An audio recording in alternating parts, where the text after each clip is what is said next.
When people describe particularly evil individuals or regimes, why is it that they use the terms Nazi or fascist, but almost never communist? Given the unparalleled amount of human suffering communists have caused, why is communist so much less a term of revulsion than Nazi? Communists killed 70 million people in China, more than 20 million people in the Soviet Union, not including about 5 million Ukrainians, and almost 1 out of every 3 Cambodians. And communists enslaved entire nations in Russia, Vietnam, China, Eastern Europe, North Korea, Cuba, and much of Central Asia. They ruined the lives of well over 1 billion people. So why doesn't communism have the same terrible reputation as Nazism? Reason number 1, there is, simply put, widespread ignorance of the communist record. Whereas both right and left loathe Nazism and teach its evil history, the left, and I'm talking about the left, not traditional liberals like Harry Truman or John F. Kennedy, has never loathed communism. And since the left dominates academia, almost no one teaches communism's evil history.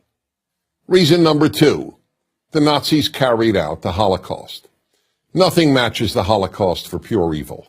The rounding up of virtually every Jewish man, woman, child, and baby on the European continent and sending them to die is unprecedented and unparalleled. The communists killed far more people than the Nazis, but never matched the Holocaust in the systemization of genocide. The uniqueness of the Holocaust and the enormous attention rightly paid to it have helped ensure that Nazism has a worse name than communism. Reason number 3, communism is based on nice-sounding theories. Nazism isn't. It's based on heinous-sounding theories. Intellectuals in general, including, of course, the intellectuals who write history, are seduced by words, so much so that they deem actions as less significant than words. For that reason, they haven't focused nearly as much attention on the horrific actions of communists as they have on the horrific actions of the Nazis. They dismiss the evils of communists as perversions of true communism, but they regard Nazi atrocities, correctly, as the logical and inevitable results of Nazism. Reason number 4, Germans have thoroughly exposed the evils of Nazism, have taken responsibility for them, and have attempted to atone for them. Russians have not done anything similar regarding Lenin's or Stalin's horrors. To the contrary, Lenin, the father of Soviet communism, is still widely venerated in Russia.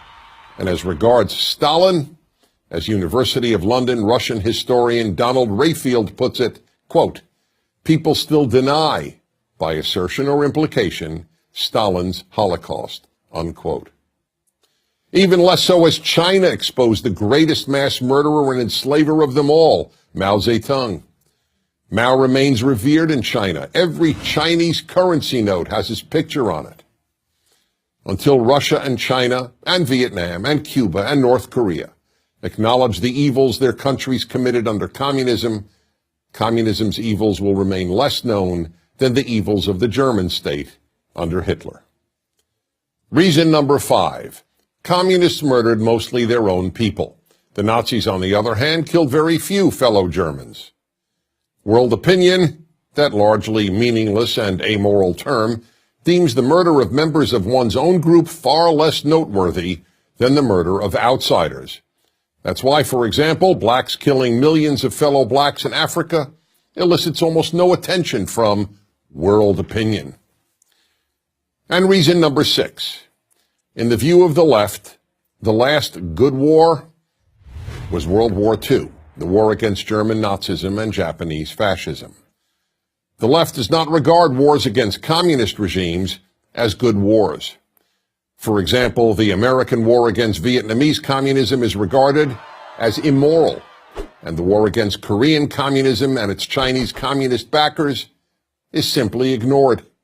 Until the left and all the institutions influenced by the left acknowledge how evil communism has been, we will continue to live in a morally confused world. In the meantime, all good people owe it to the victims of communism to learn what happened to them. Even worse than being murdered or enslaved, is a world that doesn't even know that you were. I'm Dennis Prager.